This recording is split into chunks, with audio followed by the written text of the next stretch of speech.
नमस्कार। इस समय मैं मौजूद हूं जिला मलेरिया अधिकारी कार्यालय में। आप एक खटिया देख रहे होंगे, इस पर एक मच्छरदानी लगी हुई है। ये खटिया इस कार्यालय में काफ़ी लंबे समय से मौजूद है। इसमें पहले एक मरीज़ हुआ करता था।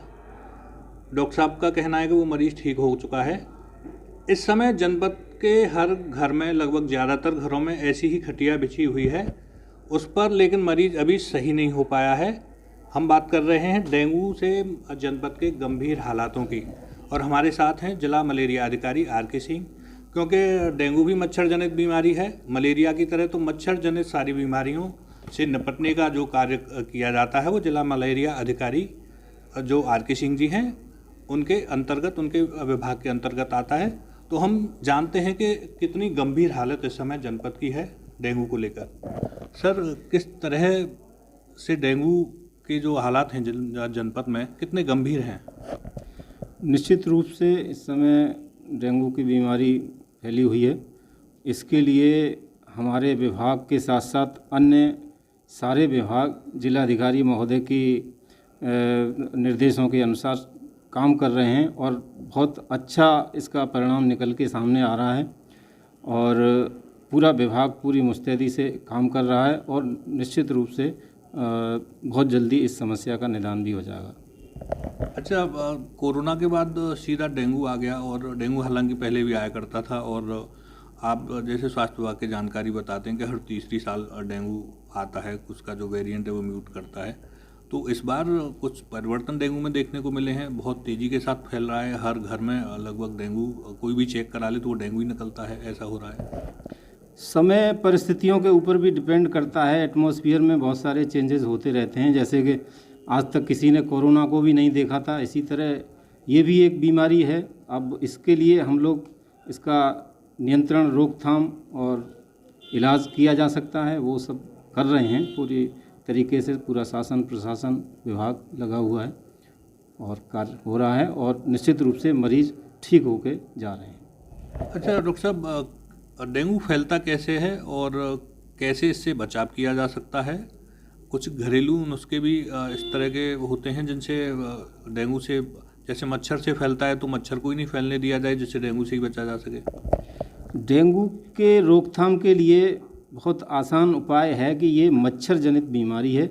ये एक वायरस के द्वारा होती है। जो रोगी होता है उसका ब्लड एक ख़ास तरह का मच्छर, जिसको एडीज इजिप्टाई कहते हैं, टाइगर मॉस्किटो भी कहते हैं, इस पर सफ़ेद और काले चकत्ते होते हैं और यह मच्छर हमारे घरों के अंदर ही अक्सर कर पनपता है, जो कि हम लोग इसके लिए लोगों को जागरूक कर रहे हैं।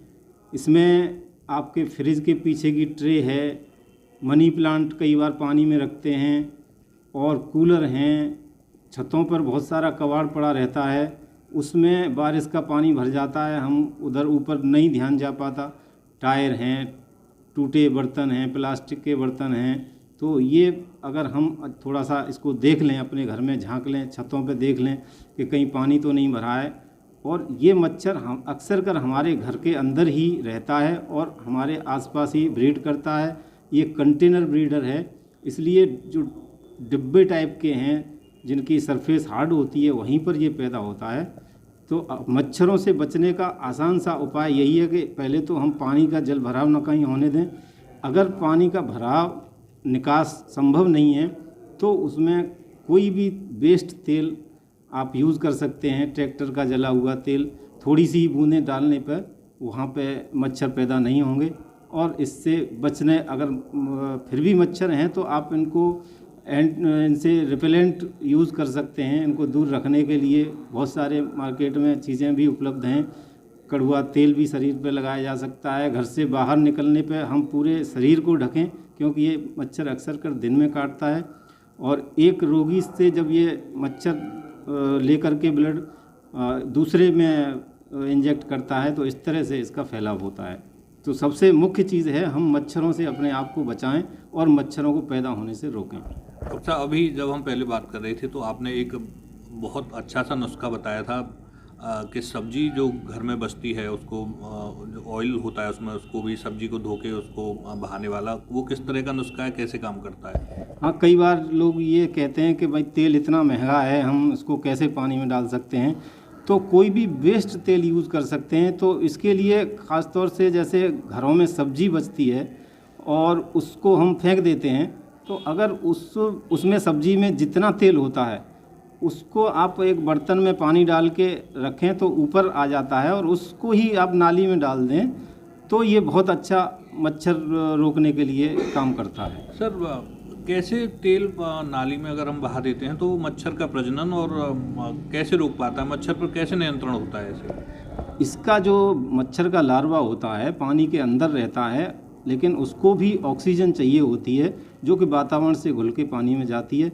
तो ये तेल एक लेयर बना लेता है सरफेस पे, तो ऑक्सीजन नहीं जा पाती, और जब वो उसका लार्वा ऊपर आता है तो उसके गिल्स में ये तेल चिपट जाता है, तो वो ऑक्सीजन नहीं ले पाता और उसकी डेथ हो जाती है। इस तरह इसको नियंत्रण होता है।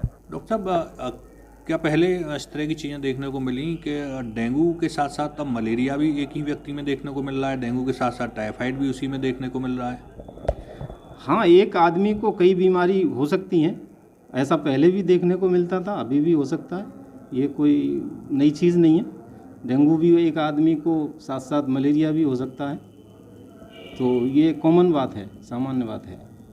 आप लंबे समय से मलेरिया अधिकारी के पद पर हैं, स्वास्थ्य विभाग से जुड़े हुए हैं, मच्छर से जनित बीमारियों को देखते आ रहे हैं, तो डेंगू भी आपने पहले से देख रखा है। क्या इस हद तक फैलने वाला डेंगू पहले कभी आया या इस बार ही ये ज़्यादा आया है, और इस बार के डेंगू में क्या बदलाव देखने को मिल रहे हैं? हाँ, ये बात बिल्कुल सही है कि अब की बार जो हम डेंगू का फैलाव देख रहे हैं इतना कभी नहीं हुआ। ये पहली बार ही है कि इतना तेज़ी से इसका फैलाव हो रहा है। और पहले डेंगू में इस डेंगू में बीमारी में कोई अंतर नहीं है, लेकिन इसका प्रसार जितनी तेज़ी से हुआ है वो एक नई चीज़ है। तो इसके लिए हम लोगों को जागरूक होना पड़ेगा, और जो मच्छर हैं उन्हीं से हमको मेनली बचाव करना है। और डेंगू हो जाने के बाद इसका ट्रीटमेंट अस्पतालों में इस समय हो रहा है, सब जगह व्यवस्थाएं सरकार ने की हुई हैं। गांव ग्रामीण लेवल पे सामुदायिक स्वास्थ्य केंद्र, प्राथमिक स्वास्थ्य केंद्र, शहरी पे डिस्ट्रिक्ट हॉस्पिटल और सौसैया, और इस तरह से पूरी व्यवस्था की हुई है। सर, जैसा कि आपने बताया कि सरकारी जो स्वास्थ्य व्यवस्थाएं हैं वो पूरी तरह से डेंगू से लड़ाई के लिए तैयार नज़र आ रही हैं और प्रयास भी कर रही हैं। ऐसे में प्राइवेट अस्पताल हैं वो भी पूरी तरह से डेंगू मरीजों से भरे हुए हैं, सरकारी अस्पताल भी भरे हुए हैं। बच्चों में भी डेंगू की समस्या देखने को मिल रही है, तो बच्चों को किस तरह से डेंगू से बचाया जाए? बच्चों को ख़ास तौर से जब अगर पढ़ते हैं बच्चे, बाहर स्कूल जा रहे हैं, तो उनको पूरे आस्तीन के कपड़े पहनवाएं, और घर के अंदर हैं तो घर के अंदर मच्छर जनित परिस्थितियां उनको ख़त्म करें। साथ ही मच्छरों से बचने के लिए ऑल आउट वगैरह जो भी आप आसानी से उपयोग कर सकते हैं उनका उपयोग करें। तो इस तरह से आप बच्चों को भी बचा सकते हैं और बड़ों को भी बचा सकते हैं। सर, आपने दो तरीके बताए कि एक तो हम मच्छर को ख़त्म करके ही भी डेंगू से बच सकते हैं। अगर मान लीजिए मच्छर ख़त्म नहीं हो पाए, किसी को डेंगू हो जाए, तो वो व्यक्ति ऐसे में डेंगू के नाम से ही घबरा जाता है। तो डेंगू होने के बाद क्या उपचार लेना चाहिए, क्या सावधानी बरतनी चाहिए जिससे वो जल्द से जल्द स्वस्थ हो जाए? ऐसे में प्लेटलेट्स भी गिरने लगती हैं, तो वो कहाँ तक खतरनाक हैं? देखिए, आम आदमी डेंगू के बारे में तभी पता उसको पड़ेगा जब उसकी जांच होगी। तो जैसे ही अगर बुखार आता है किसी को, तो तुरंत वो नज़दीक के सरकारी अस्पतालों में जाए, वहाँ पर वो जांच कराए। जांच में अगर डेंगू निकलता है तो चिकित्सक उसको परामर्श देगा, इलाज की आवश्यकता होगी तो इलाज शुरू हो जाएगा। तो इसलिए घरों में इंतज़ार न करें कि कल ठीक हो जाएगा, परसों ठीक हो जाएगा। जैसे ही बुखार आता है आप अविलंब नज़दीकी स्वास्थ्य केंद्र में जाएं। सभी सरकारी स्वास्थ्य केंद्रों पर इसकी जांच और इलाज मुफ्त होता है। सर, इसमें जैसे मैंने अभी कहा कि प्लेट गिरने की समस्या भी बड़े आमतौर पर आती है, तो ऐसे में जो देसी नुस्खे हैं हमारे, जो आप सुनते रहे हैं कि बकरी का दूध देना चाहिए या पपीते के पत्ते का रस वगैरह देना चाहिए, कीवी फल, तो ये चीज़ें क्या उपयोगी साबित होती हैं प्लेट बढ़ाने में और बीमारी से लड़ने में? ये चीज़ें उपयोगी सिद्ध हो सकती हैं, लेकिन इसका जो सही इलाज है वो चिकित्सालयों में ही है। वो आपका इसमें इलाज होने में सहयोग हो सकता है उनसे, लेकिन आपको दवा निश्चित रूप से लेनी है जो चिकित्सक बताता है। तो सर क्या लगता है इस बार डेंगू थोड़ा लंबा चल रहा है, दिवाली भी आने वाली है, ऐसे में अगर घरों में मरीज अगर बने रहे लगातार तो दिवाली तो फीकी हो जाएगी। क्या उम्मीद जताई जा रही है कब तक स्वास्थ्य विभाग इस बीमारी से लड़कर इसे घरों से दूर कर पाएगा? इसके लिए शासन प्रशासन के द्वारा बहुत अच्छे इंतजाम किए गए हैं।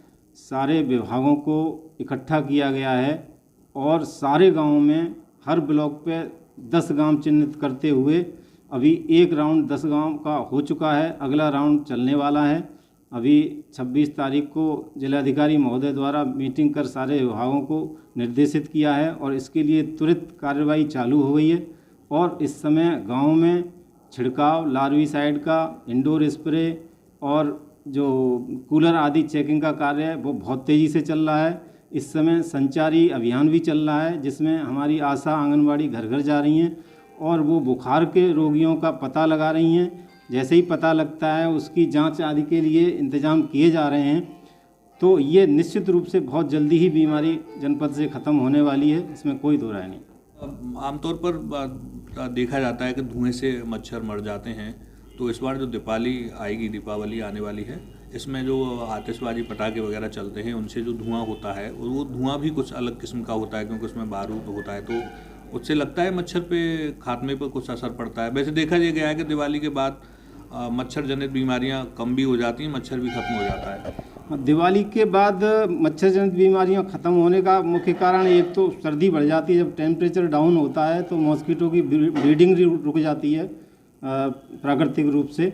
और रही धुएं की बात, तो कोई भी धुआं मच्छर को मारता है क्योंकि उसमें ऑक्सीजन लेवल डाउन हो जाता है और मच्छर या कोई भी कीड़ा उसमें ख़त्म हो जाता है। तो निश्चित रूप से उसमें मच्छर भी ख़त्म होते हैं और जब मच्छरों की डेंसिटी कम होगी, ख़त्म होंगे तो बीमारी भी ख़त्म होगी। तो ये रहे हमारे साथ जिला मलेरिया अधिकारी RK सिंह जी। तो उम्मीद लगानी चाहिए कि स्वास्थ्य विभाग की इस खटिया की तरह जिस पर इस समय मरीज मौजूद नहीं है, स्वास्थ्य विभाग के प्रयासों से जिले में मरीज गायब हो जाएंगे, स्वस्थ हो जाएंगे और ये दिवाली भी स्वस्थतापूर्वक खुशियों के साथ मनाई जा सकेगी। TV10 news Ved Prakash Gautam, Mathura.